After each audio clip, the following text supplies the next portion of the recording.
Good evening. Venerable Chodron is still away traveling in Asia. I believe she's in Malaysia right now. Is that right? On her way to Singapore. So tonight we'll continue engaging in some review of what Venerable Chodron has covered so far in our text, The Course in Buddhist Reasoning and Debate. So let's begin by cultivating a motivation. And tonight I drew some thoughts that Dan Perdue introduced in I think it was the first chapter on the human condition. So we can use this tonight to help steer our mind in the right direction.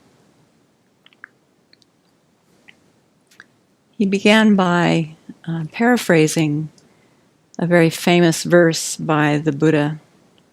Everything we acquire ends in dispersion. Every rising ends in falling. Every meeting ends in parting. And every birth ends in death. He says, although these things are clearly accurate, the reality of our impermanence and death are difficult to bear in mind, because the implication of these truths humble us. And they remind us that our time here is so precious and so fleeting. And so we must do what we wish to do now while there's still time. We have a strong desire to live, but beyond that, we hope to live with some measure of happiness and peace, free of dissatisfaction and suffering. And yet there's no question that we are bound to face difficulties, dissatisfaction, and suffering every day of our life. Although we may want a different outcome, most of us continue trying the same things to find happiness and peace.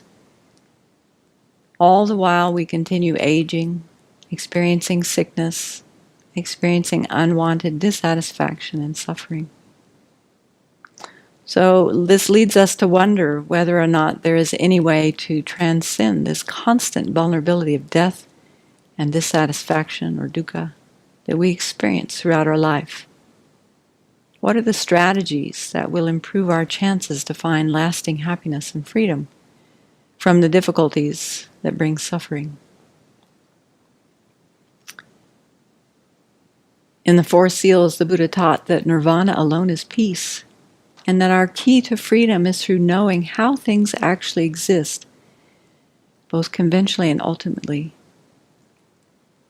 So with this in mind, then we're engaging in this study of, basically it's a study of collected topics and the structure of debate, as a very necessary stepping stone on our way to attaining nirvana, non-abiding nirvana, an utter eradication of suffering and the causes of suffering, such that they can never arise again. And we're doing that with an aspiration to lead all beings to accomplish that same lasting peace and well-being. Today I was looking through a book called Tibetan Logic. It's a book, it's a translation actually of a Tarig or a Signs and Reasonings text by Catherine Rogers. And in the introduction, she started with this paragraph, which I think is quite applicable to the book that we're studying. She says, this book is an attempt to explain introductory Tibetan logic as it is studied and practiced in the monastic universities of the Gelugpa order of Tibetan Buddhism. Since its founding by Tsongkhapa in the late 14th and early 15th centuries, the Gelugpa order has created a system of education and a curriculum designed to enable the student to develop a path of reasoning. A path of reasoning is a consciousness that has been trained in reasoned analysis until it can use analysis to realize first the meaning of religious text and eventually the true nature of reality. So I thought it reframed what we're doing here. We're training our minds to be able to analyze to the point that we can develop a realization, many realizations actually, and ultimately the realization of the final nature of reality. And when we use that word realization, it gets thrown around a lot. Actually, it's funny to listen to people talk in general, like, it was such an enlightening experience, or I realized da-da-da-da-da. And when you use those words in a philosophical context, and they have very different meanings. So to realize means to understand something in an incontrovertible way. Yeah. So we're in the process of learning how to do that, how to develop those types of valid consciousnesses.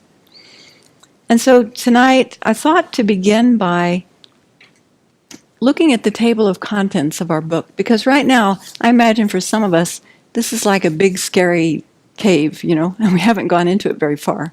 And there's a lot of big words being bandied about and a lot of concepts that seem quite confusing, actually.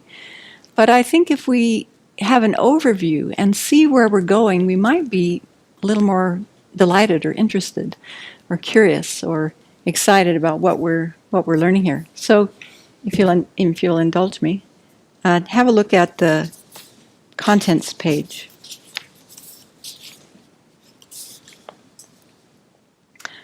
Thank you. Contents. Yes. What did you say, Venerable? It just says contents in the hard copy. So imagine that's where you'll find it. It begins with preface.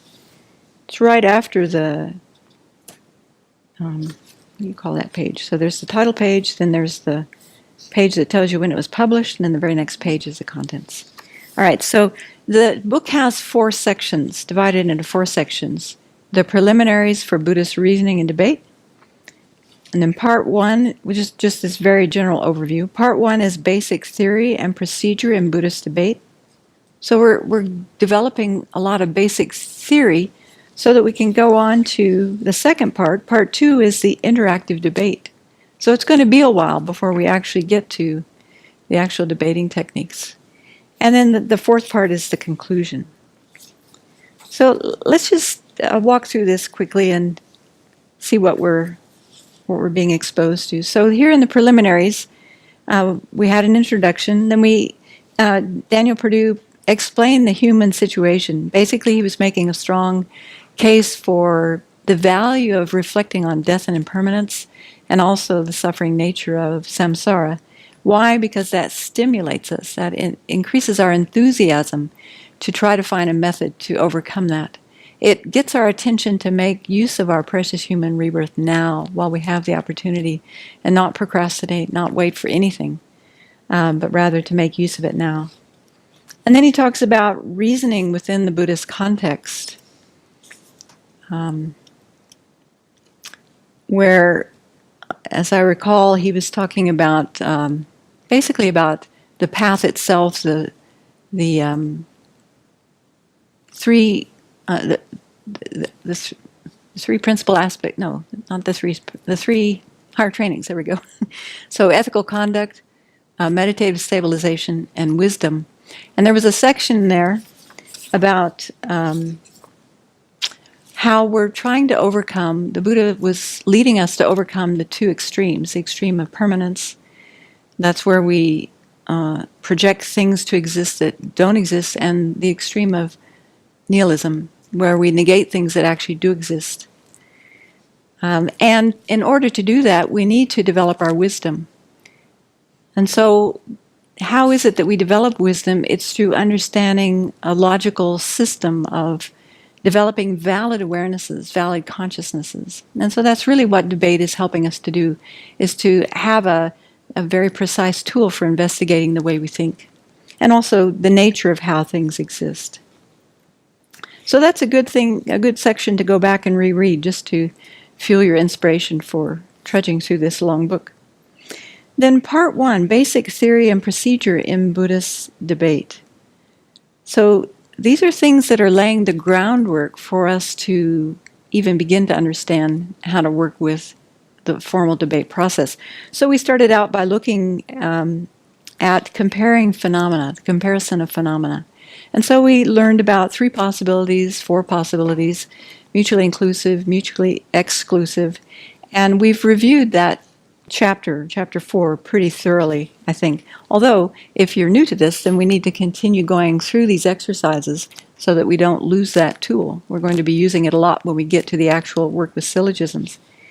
And then chapter 5 is about these 2 kinds of statements, and that's what we're working through now. So we'll start reviewing the statements of qualities tonight.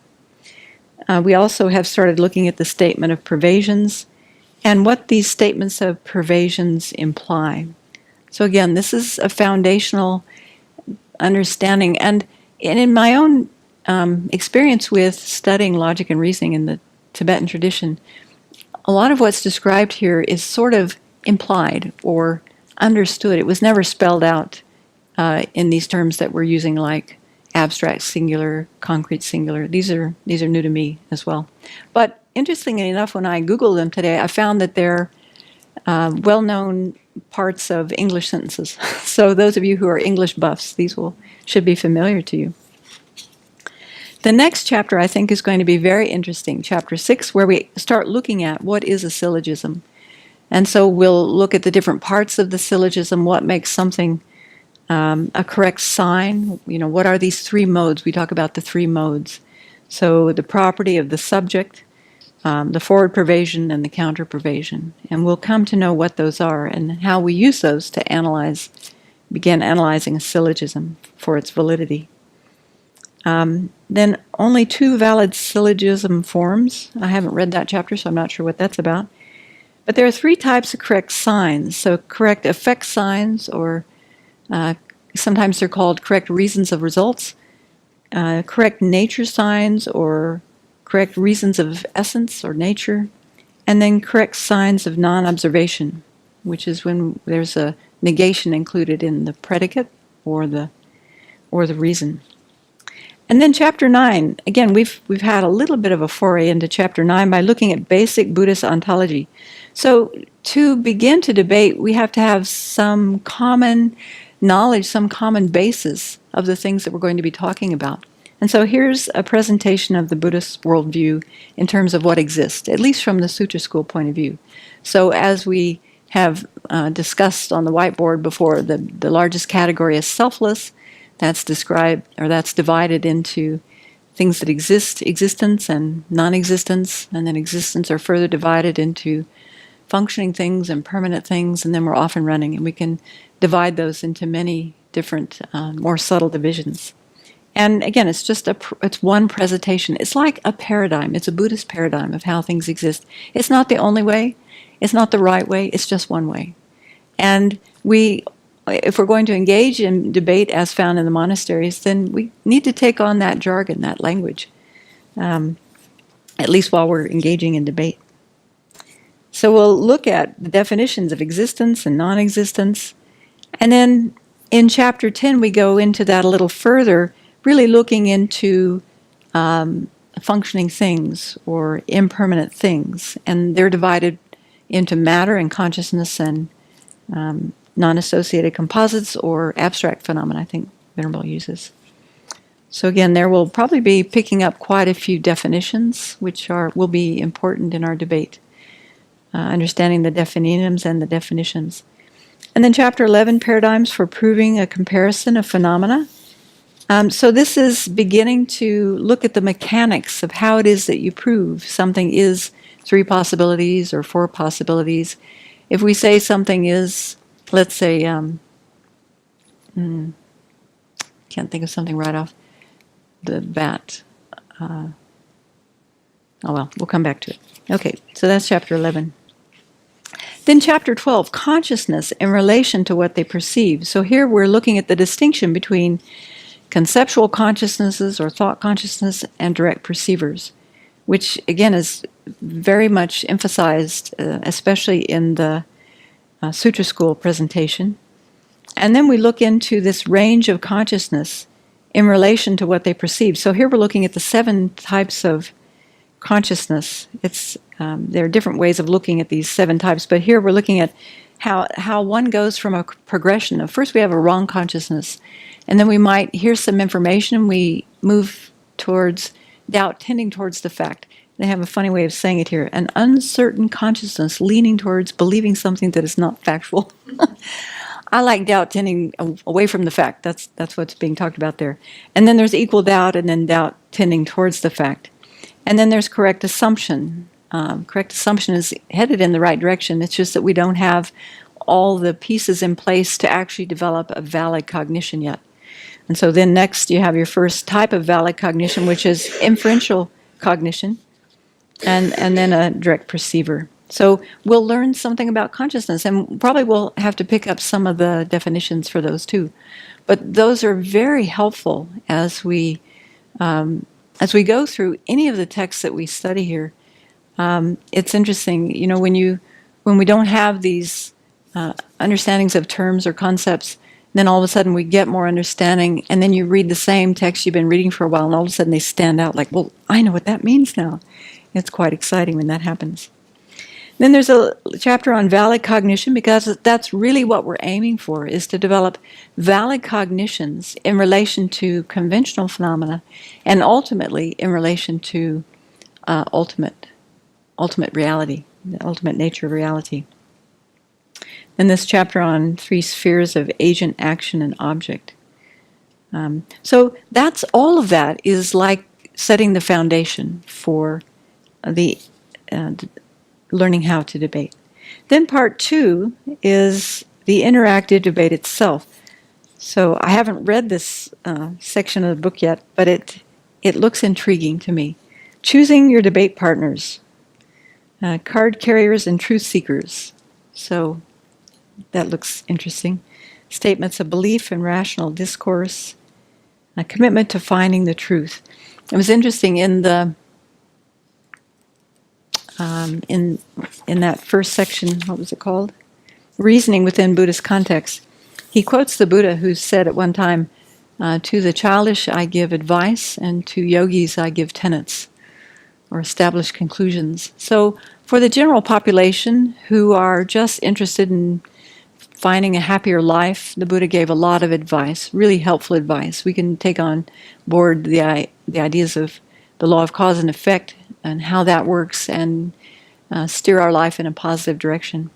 But for those people who have a very strong and keen interest in understanding truth, those are yogis. So look inside and see if you have that inner yogi, or your budding yogi that wants to come out and find the truth. And that's what we're aiming for here. So committing to finding the truth. Choosing your debate partner for this course. And then we look into challengers and defenders, really understanding the different positions in a debate. And then there's a whole section on the clap, a whole chapter on the clap, because the clap has such powerful meaning, and I won't spoil it for you. Let's wait and let Venerable unpack that for us. But there's a lot of virtuous meaning behind it, let's put it that way. Because, again, this reminds us that the purpose of debate is not just to become intellectually clever or to defeat anyone. It's really about helping ourselves and others move towards enlightenment. And so that clap and the whole movement of the body, the stamping of the foot, etc., is to remind us of wanting to bring people out of suffering of samsara. Then a chapter on Manjushri, the special deity of debate. Why is that? Because we're aiming to develop wisdom. Manjushri is the Buddha of wisdom. And then the 3 purposes of debate. Then we're going to look into definitions, divisions, and illustrations. Those can be very important elements in a syllogism. You can always use the definition of something, the definition of a predicate as a valid reason. So we'll learn about those elements. Then we're continuing to learn more about collected topics, which is one of the first topics that they learn in the monasteries. And, this is the Buddhist worldview in terms of how things exist. So one and different, we have to understand those terms. What does it mean if something is one? What does it mean if 2 things are different? And then consequences. That's also a very powerful tool in debate. Sometimes you can just posit a consequence to someone, and if they're sharp, they will understand the syllogism behind that consequence that you're trying to get steer their mind to understand. And then more on the procedure of debate.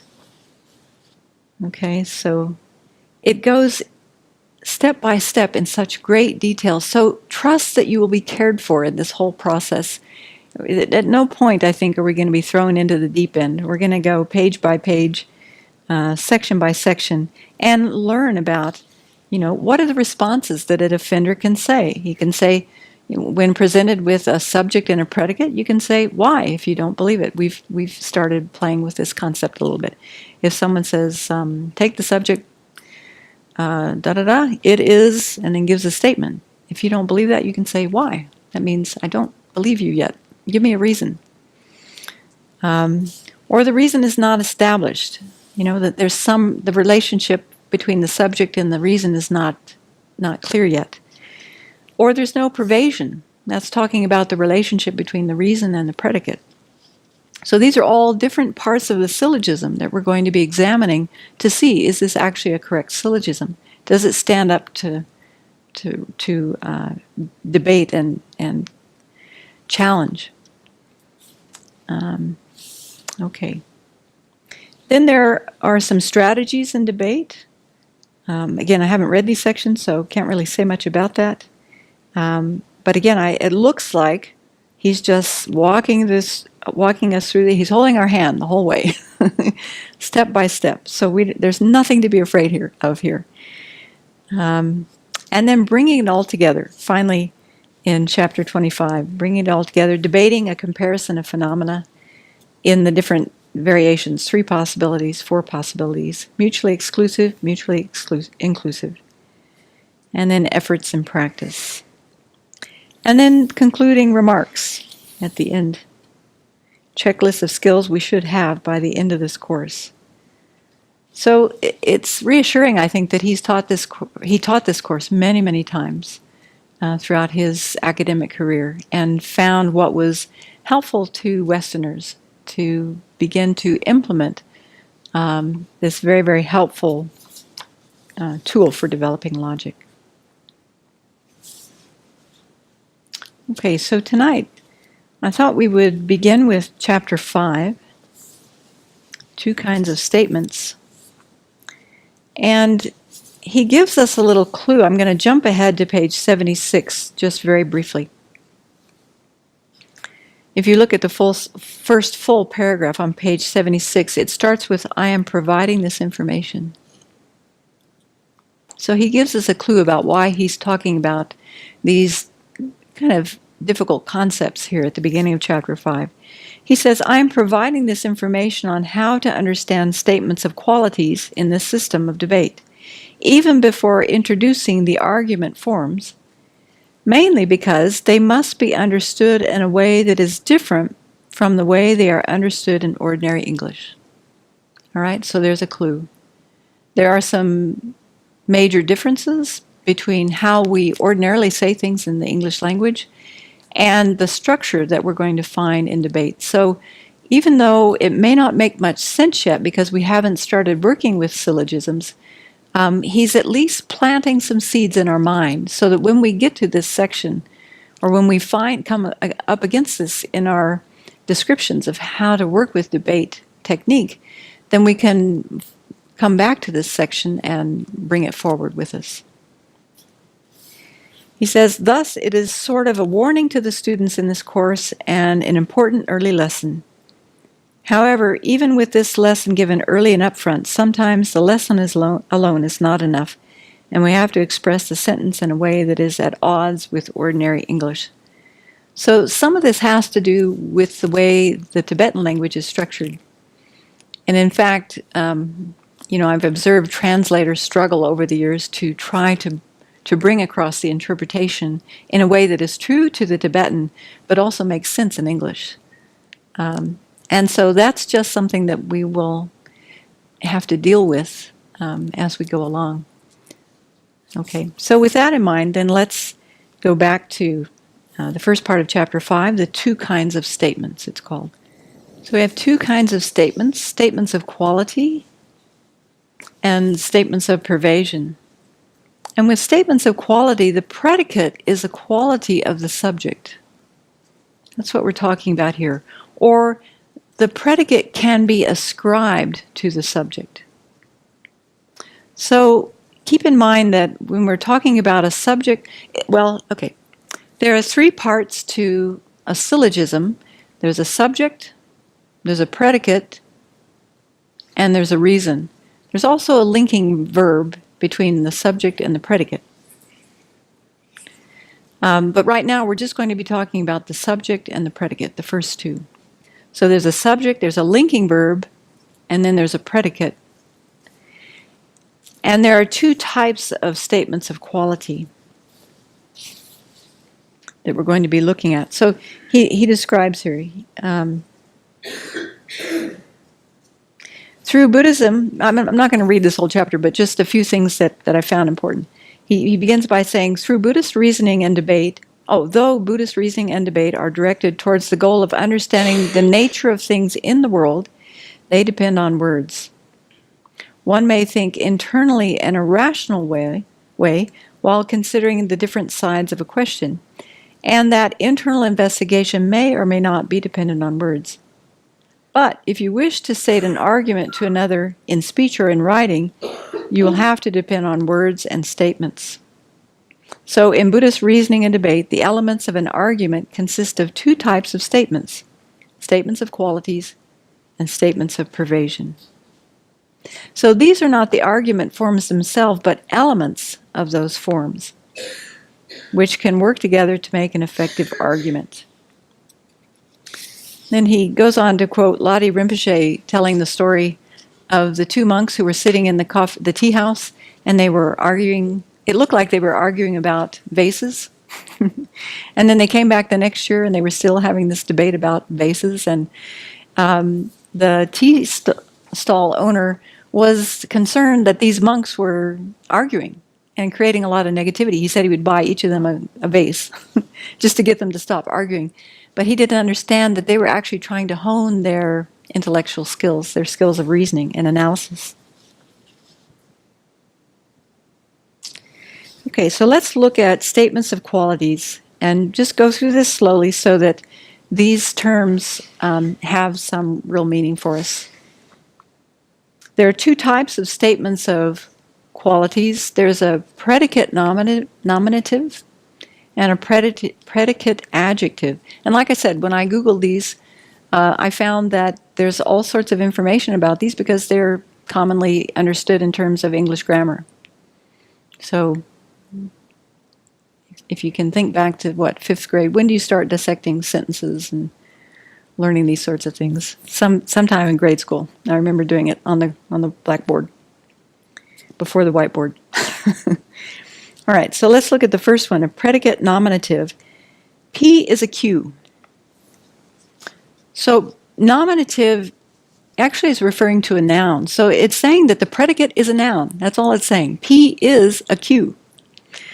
And so predicate nominative is a word or a group of words that completes a linking verb, usually a form of to be, and renames the subject. A predicate nominative is always a noun or a pronoun. It might be a single noun, more than one noun, a noun clause, or a noun phrase, but basically it's a noun.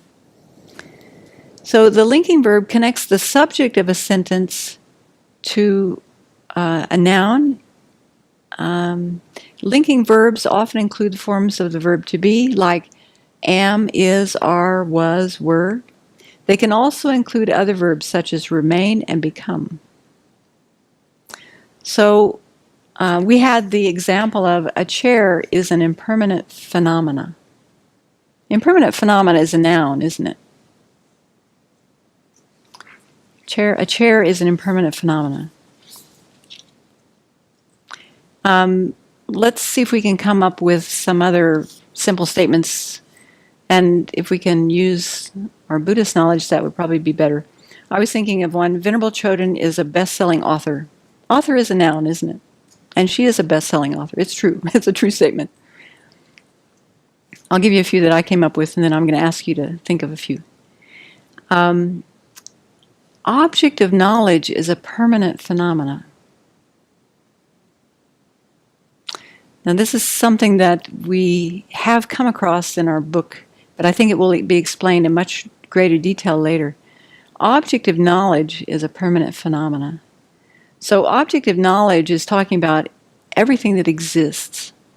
And what we have seen or will see in the future is that if a category includes both permanent and impermanent phenomena, it's just a convention to say that the whole category is permanent. It doesn't mean that everything in the category is permanent, but it means the category itself is permanent. If everything in the category is impermanent, yes, thank you.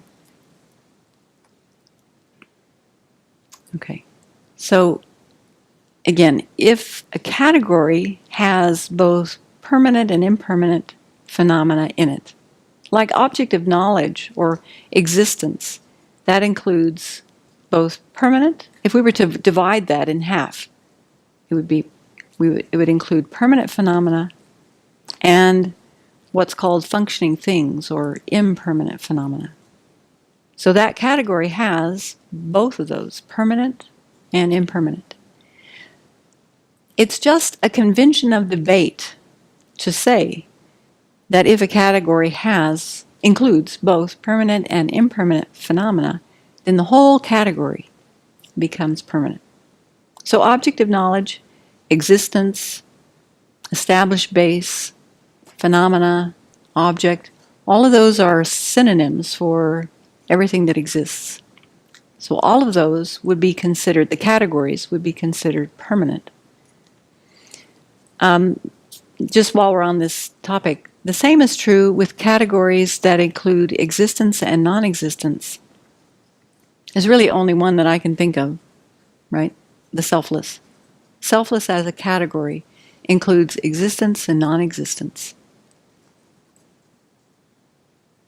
There are probably others. Anyway, let's use that one. It includes existence and non-existence, so the whole category itself is considered existent, if we were looking at that. It's probably also considered permanent, although because it includes impermanent, permanent, and non-existent things. It's probably a permanent, existent category. Okay, that's just an aside.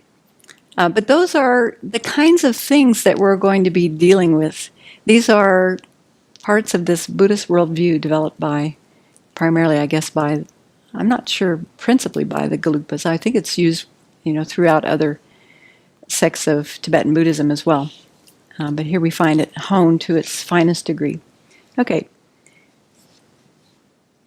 What kind of statements can you think of? If you're thinking about the things that if you can try to include, we could say all sorts of things about cats and dolphins and whales, but if we can use Buddhist terms and ideas, that might be more helpful. Can you think of some qualitative statements that are predicate nominative? Someone started off with the Buddhist statue is gold colored. The Buddhist statue is gold colored. Gold colored to me sounds like an adjective. It's talking about the. It's not a noun necessarily. I think it's an adjective.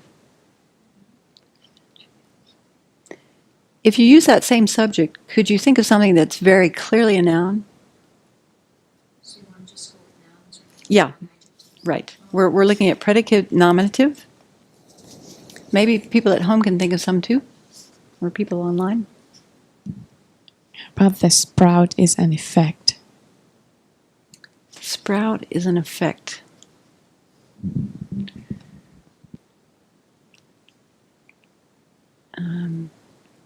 Okay, now that's tricky. I'm not sure. Let's discuss this. So effect, is effect a noun? This is the effect. It's a quality of the sprout, right? Yes, but gold color is a quality of the Buddha statue. Venerable Chodron is a nun. That is clearly a noun. Thank you. I think effect would have been a noun in this case. Do you? Yeah. An effect. Yeah, good. She's looking it up. Okay, we'll have our answer shortly. Thank you. Now, this is great. This is what helps us to increase our knowledge, is when we have a doubt, we try to find some wisdom to cut that doubt. Thank you. Someone says Tara Buddha is a female woman. Tara, the Buddha, is a female. Female is a female, so that's a noun, right? Okay, good. Female deity. Yeah, she said female woman, right? Female deity. We like female deity. Okay, good. Thank you. Yeah. Effect is a noun. Great. Thank you very much. So say your statement again. A sprout is an effect. We could even say a sprout is an effect of a seed. But the nominative, the predicate nominative there is an effect. Yeah. Or effect of a seed would be like a phrase rather than just it'd be a noun phrase. Okay. Yeah. Nirvana is peace. Nirvana is peace.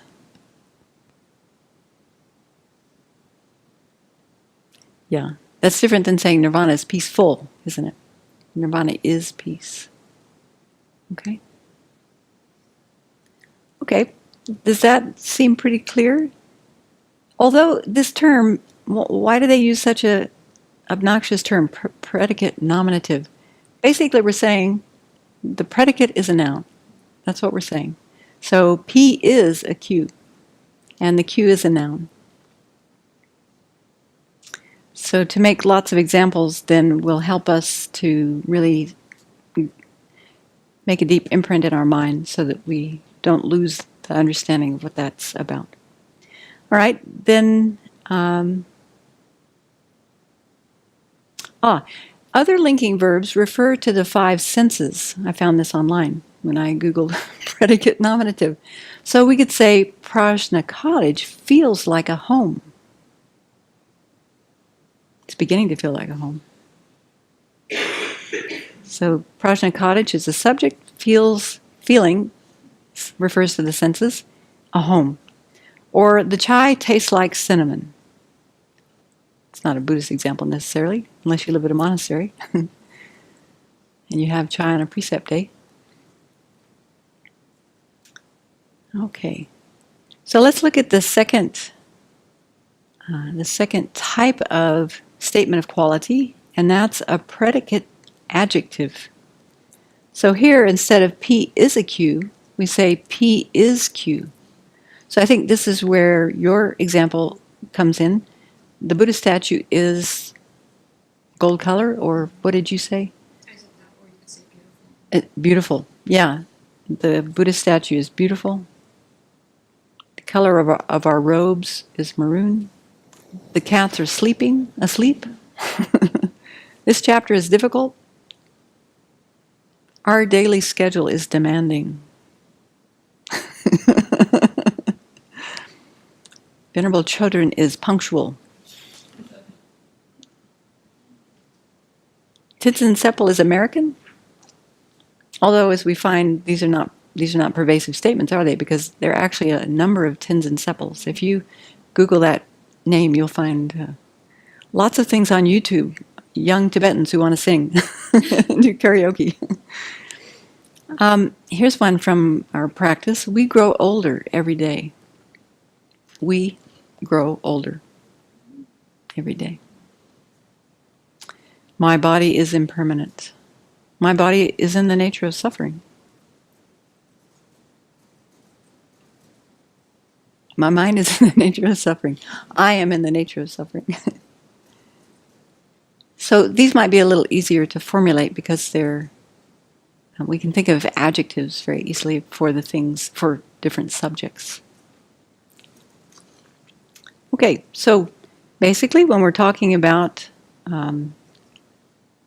statements of quality, we have these 2 types of statements of quality, predicate nominative and predicate adjective. So here, statements of quality are specifically the predicate is a quality of the subject. And that predicate is either a noun, which is a quality of that subject, or it's an adjective. It's really quite simple when you break it down like this, isn't it? And yet it seemed like gobbledygook the first couple times through. So this is the value of reviews and reviews and more reviews. Then Professor Perdue goes on to look at the subject portion of the sentence. And this is where we get into talking about abstract singulars and concrete singulars.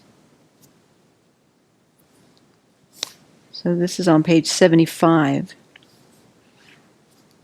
There's not really a heading, but if you put in concrete singulars, just a couple page over. It begins with the subject portion of a sentence may be a concrete singular term or an abstract singular term. Now, I've found this a little bit confusing, and this is where I think we have to understand the context of what subjects we're talking about that we're using in the syllogisms or the statements that we're putting together, because terms or the terms that we use for a subject, depending on the context, could mean different things. In one context, it could mean just one singular thing. In another context, it could mean a category.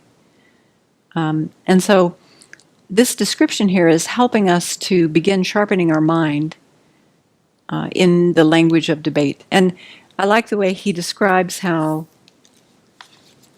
Buddhist language is a special kind of jargon, just like in the medical world you have medicalese, or in the legal world you have legalese. There's a specific language that is describing what's necessary in that certain modality. So definitely in debate there is debate-ese or debate jargon. Okay, so abstract singulars, let's look at that one first. These are subjects that we know with our mind, not with our senses. So an abstract singular does not refer to a particular subject or to each and every subject. It's not even talking about the collection of that subject in existence, like if we were to group all of those together. It's more of an abstract reference. So he gives the example, a chair is an impermanent phenomena. It's abstract because we're not talking about any chair in this room. We're not talking about each and every chair. We're not even talking about the collection of all chairs in existence. We're just talking in a very abstract way. A chair is an impermanent phenomena. Even though it is true that every chair is an impermanent phenomena, that's not how this sentence is structured, is not talking about that. If we wanted to talk about each and every chair, we would have to say, in debate jargon, we'd have to say chairs are impermanent. I don't know enough about Tibetan to understand how this is differentiated in the Tibetan language, but maybe we can see if Venerable Damcha can explain this to us, or Venerable Chodron when she returns. The vague understanding I have is that plurals are not spelled out in the Tibetan language, and so it might be quite vague in that language. You have to add something to the noun to make it a plural. Oh, like the collection of chairs. Uh-huh. Okay. Right. So he gives another example. The triangle is the principal figure in Euclidean geometry. That just makes me want to run away. I don't remember. I had to look up Euclidean geometry, and I must have blanked it out. But if we just took the first part of that sentence, the triangle is the principal figure, that's enough for us to understand. Well, I guess you'd need the context of Euclidean geometry to really get that principal figure. The triangle is abstract in relation to being the principal figure in this particular type of geometry. So in that sentence, he's not talking about each and every triangle. It's the triangle in general, the abstract triangle. So I tried to come up with a few. One that we hear in syllogistic form often is the self lacks inherent existence. So we're not talking about the specific self, are we talking about each and every self? My first impulse was to think that we're talking about, in general, the self, meaning the person. We're not talking about, a specific person necessarily.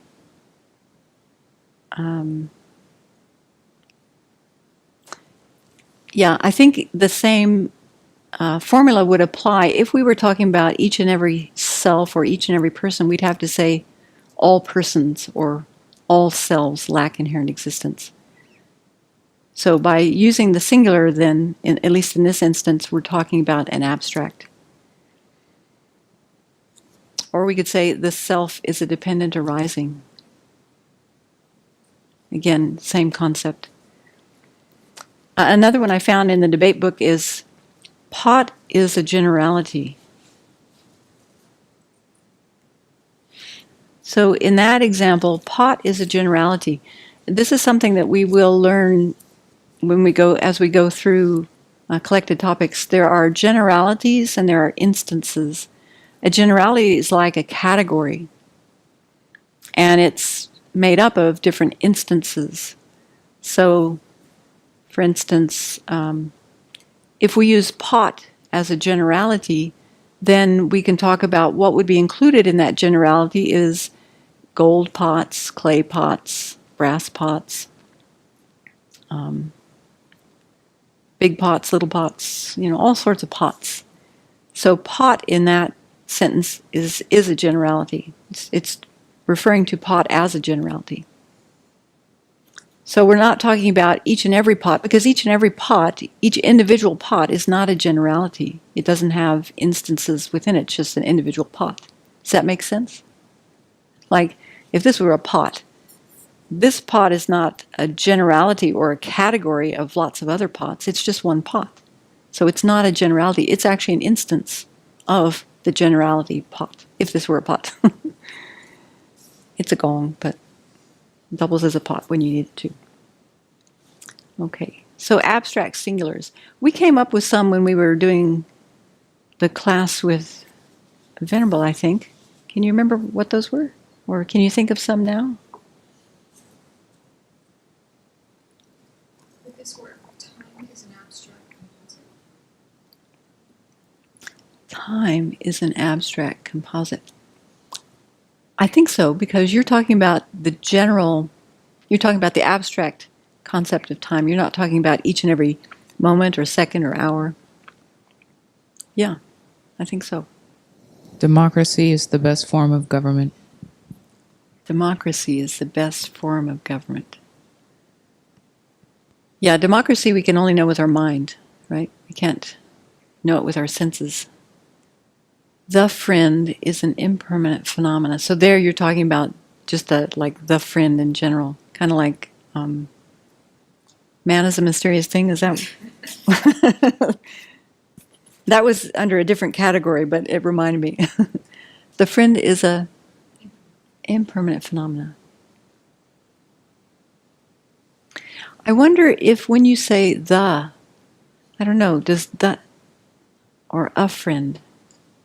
Well, in the examples that he gives in this book, he says abstract singular terms. Mhm. He always says the chair, the triangle. Okay. And Yep. I Okay. think Good. what helps me understand this is that phrase, it's not something in the room. Uh-huh.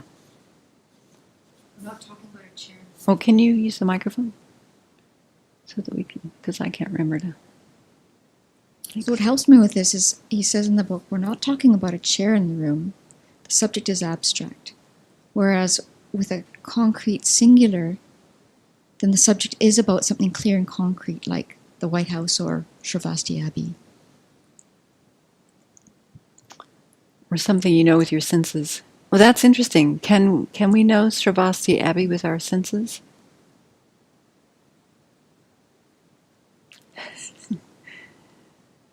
What is Shravasti Abbey?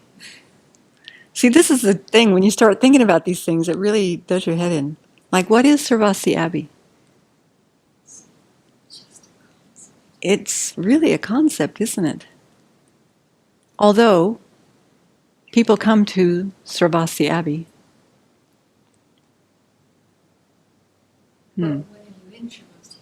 Yeah. What senses do you use to know Sravasti Abbey? But I guess you could take that to an extreme, and so maybe we better just stop there. Like, we're sitting in Ananda Hall.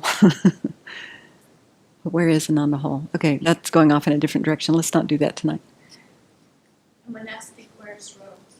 A monastic wears robes. Yeah, so that's a very abstract subject. We're not talking about a specific monastic. We're not talking about each and every monastic, although it would apply to each and every monastic. The subject is a singular abstract. Yeah, the subject is a singular abstract. What about Dharma leads to awakening? Dharma leads to awakening. Dharma. We know Dharma with our mind. And it doesn't refer to a particular Dharma necessarily. Yeah. Yeah. I think that would work. Any objections to that one? Thank you.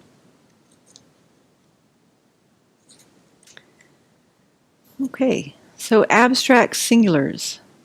We can go back and try to connect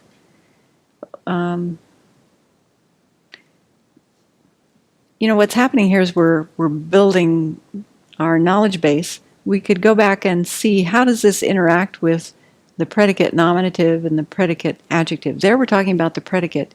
Here we're starting to talk about the subject, but we could probably use some of the same sentences, couldn't we? We're just looking at different aspects of that syllogism. Or it's not a syllogism, but that statement, those statements, the statements of quality. Okay, I wish I had a lot more to say about abstract singulars that would just cement them in your mind, but they're kind of abstract, aren't they? So, because here singular doesn't necessarily mean one thing. Well, it sort of does. It doesn't mean an individual. Well, singular means it could be a category. A category could be a singular thing. So it doesn't necessarily mean just one element. It could be one category or one collection as well. But it's one thing. Okay, let's take a look at concrete singulars. These are things that we know with our senses. Something concrete that we can point out in the world is how Professor Perdue describes it. What kind of examples can you come up with?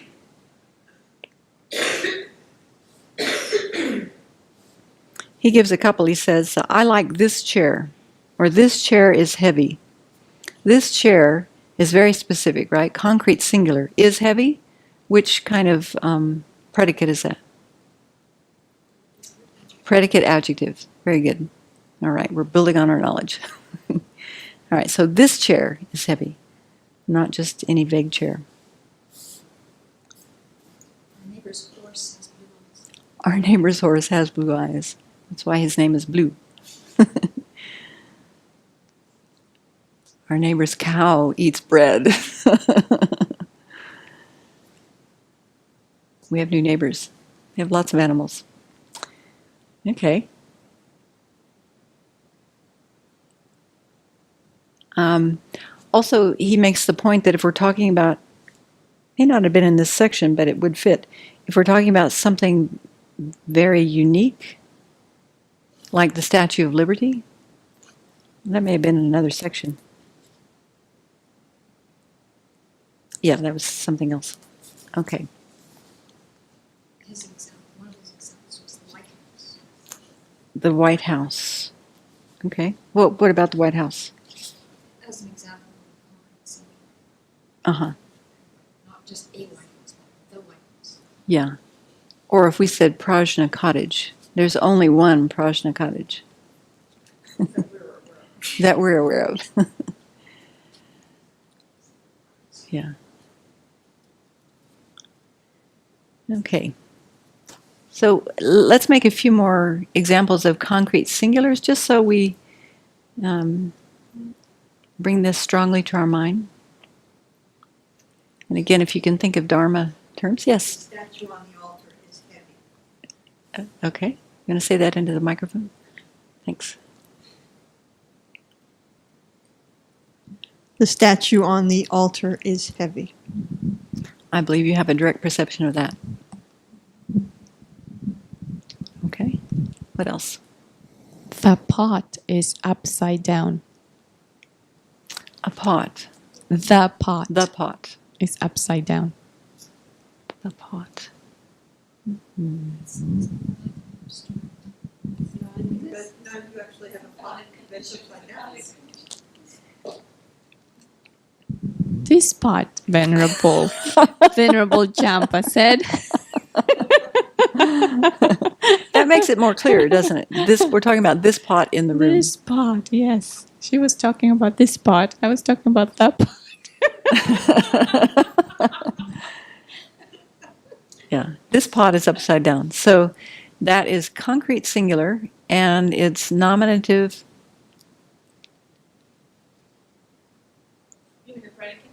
Mhm. Oh, I mean, yeah, predicate. What? Yeah. Do the abstract singulars and the concrete singulars exist in the same way?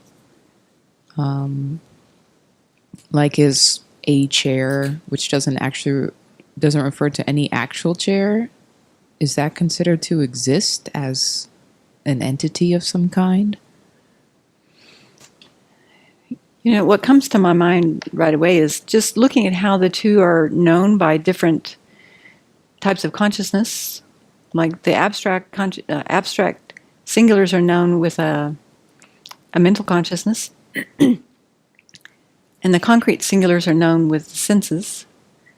So one is going to be known, the concrete singulars are known with a direct perception or direct perceiver, and the others are conceptual conscious, would be known by a conceptual consciousness, wouldn't they?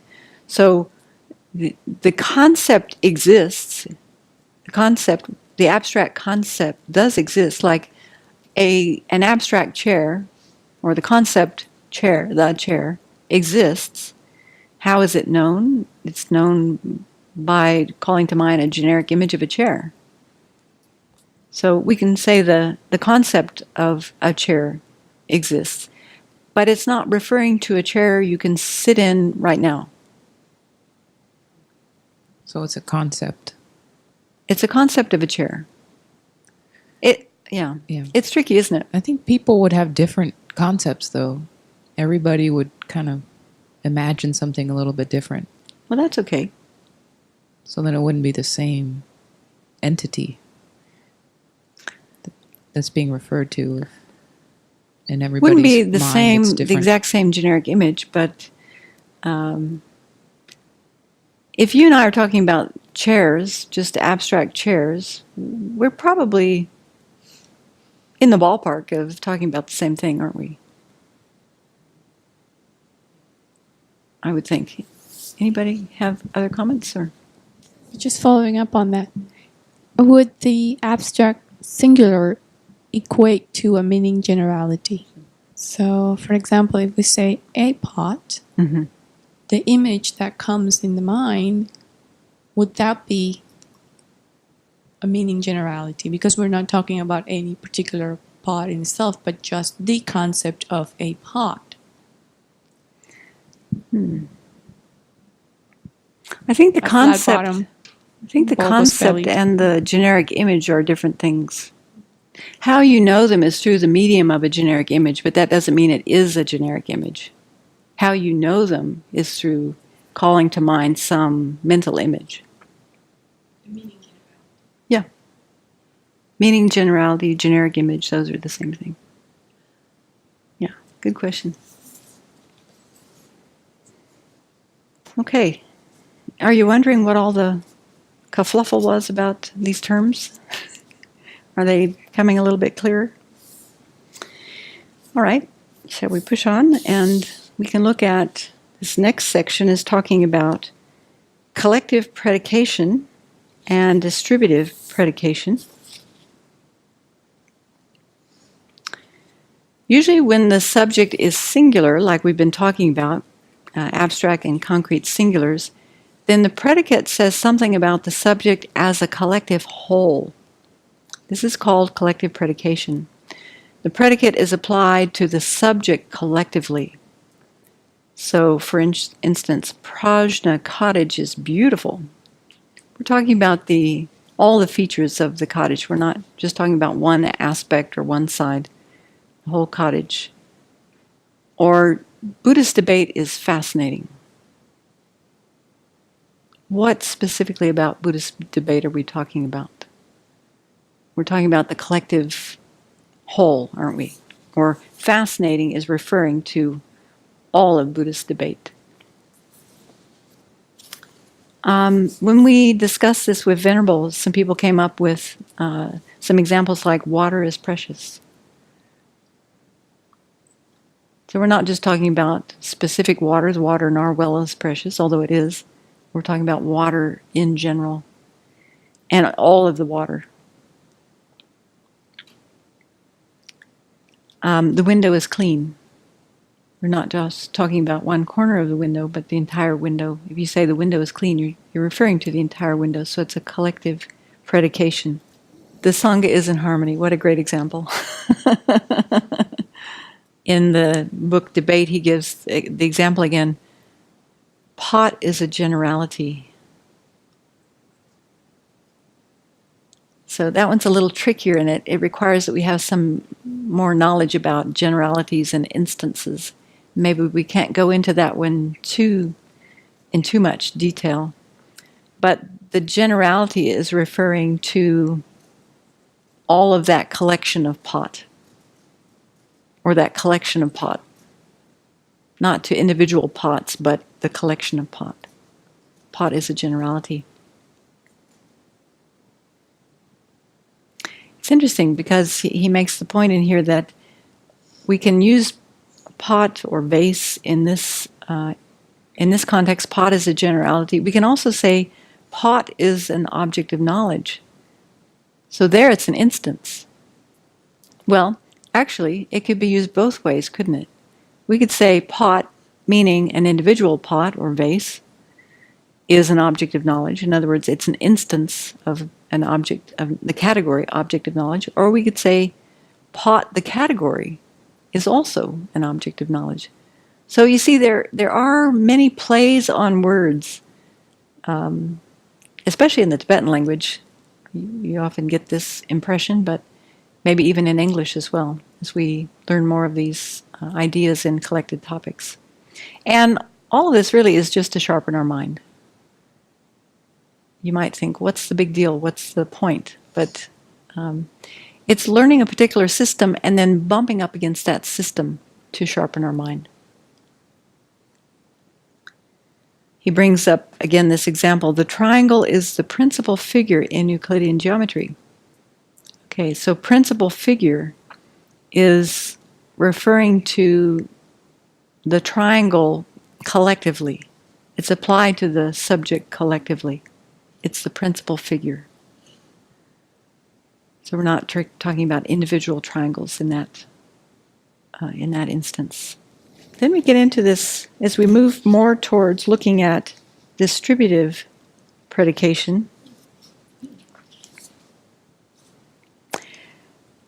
See, he's bringing up some difficult topics here that we actually haven't learned or discussed. And this is kind of how it goes, I think, when you are learning Buddhist philosophy, is that it's hard to start at the very beginning. But if we look on page 76, the paragraph that starts, for instance, even though everything that exists is exactly identical with itself. So there he's talking about a concept of each object has a self-identity. Like, for instance, the gong is one with itself. The gong is one with itself. Oh, this is where we were talking about empty sets. And so here we have this example of, in Buddhist debate, a good example of a phenomena that does not exemplify itself is definition. This is wordplay.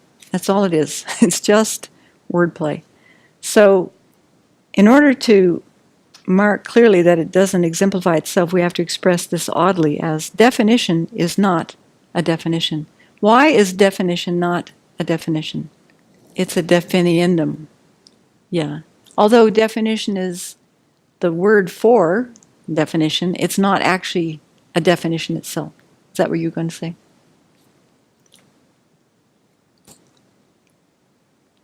Okay, so the odd part here is that it's not expressed with an article before the subject as it normally would be in English. A definition is not a definition. Is that correct? A definition is not a no, it's not. Why is it not correct?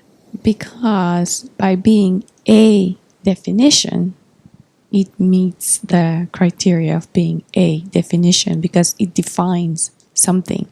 Therefore, it is a definition. A definition would be a definition, Right. wouldn't it? Yes, by the fact of being able to be defining something. Mm-hmm. Whereas definition, the word in and of itself, does not define anything and therefore would not be a definition. Right. Okay, just wordplay. Just to make you sharp. You feel sharper? Not yet? Well, okay.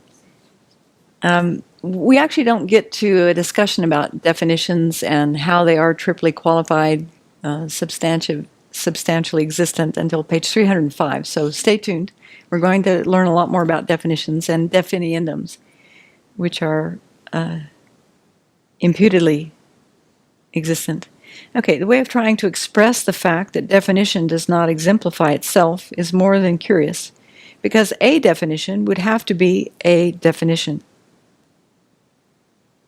If something qualifies as a subject in this sentence as a definition, then it would have to be a definition.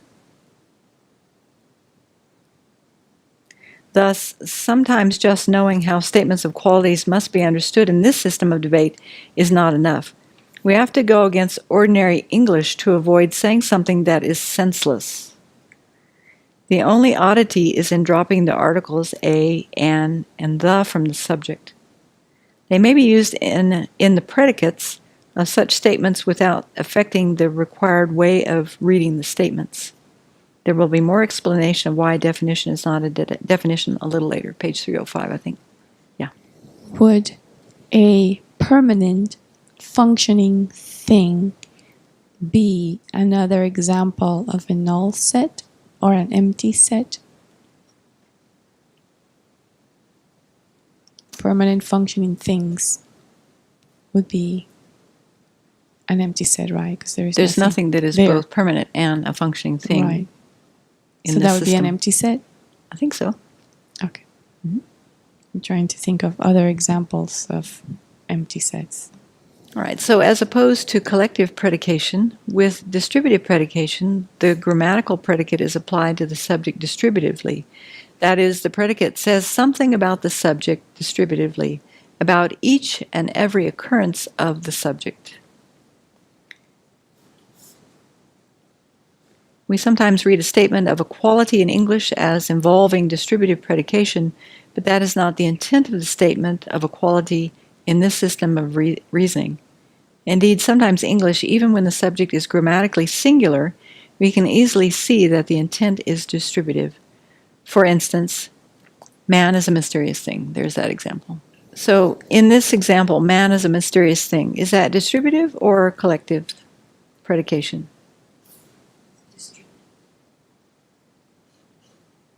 It's distributive because,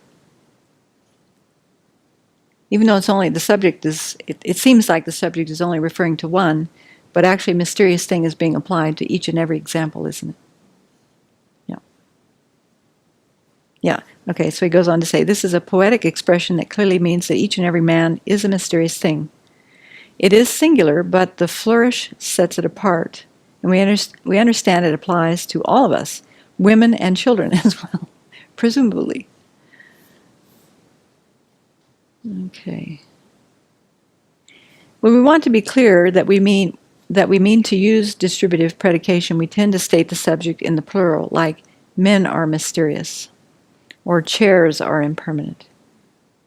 However, such statements have to be understood not as statements of qualities, but as statements of pervasions. Sometimes there's more, but not always, between statements of quality and statements of pervasion. So we can look at that when we go more fully into statements of pervasion. Okay, that's probably enough for one night, don't you think? Oh, yeah? Okay. So on one hand, it does start to become more clear when we go back through it just more slowly, make a lot of examples. On the other hand, if someone asked me a question right now, I have to go through it in sequence to remember, okay, what was the first set or the first set division? Predicate nominative, predicate adjective, and then we looked at singular, concrete, abstract singular, concrete singular, and then distributive predication, collective predication. So it might be interesting to take those 6 concepts, those 6 terms, and just work them with different statements. Maybe take a few statements and see if you can find a statement that fits 3 of them, or just play with them to see how there's overlap with some, or how they can be understood in different contexts. Okay, so we'll stop there. Let's take a moment to rejoice that we even know what we're talking about a little bit, that we have interest in this sort of thing. No, seriously, that we have an opportunity to study this is quite amazing. Yeah, you have a question? Or? I was just thinking about the collective predication and how, like, Prajna Cottage is beautiful.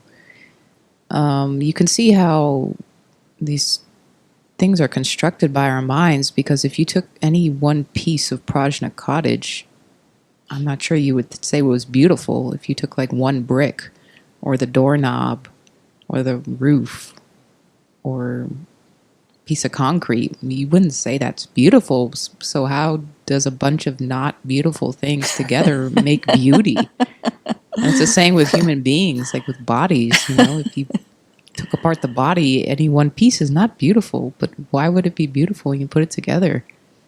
Yeah. So it's a strange phenomenon when we sort of gloss a whole collection of parts as each thing is suddenly beautiful when they're not. Yeah, merely labeled beautiful. Beauty is in the eye of the beholder. I don't know. It's an interesting thing to... Beautiful is a subjective statement. Right. So to label something beautiful would depend on many things, wouldn't it? It would depend on our discrimination. It would also depend on our karma. It might depend on the cultural agreements that we make, like this is beautiful, that's not beautiful. If a man came in here really angry and looked at it and said, that's not beautiful, it's ugly to me. But he walks in the next day, it might be beautiful to him. It's very subjective to each individual person. Right, as we know. The same thing can look very different on 2 different days, or 2 different moments. Yeah. Friend, enemy, stranger, right? All in one day. Yeah. So depends on many conditions coming together. Okay. So again, let's take a moment to rejoice that we've done this tonight, and we can dedicate.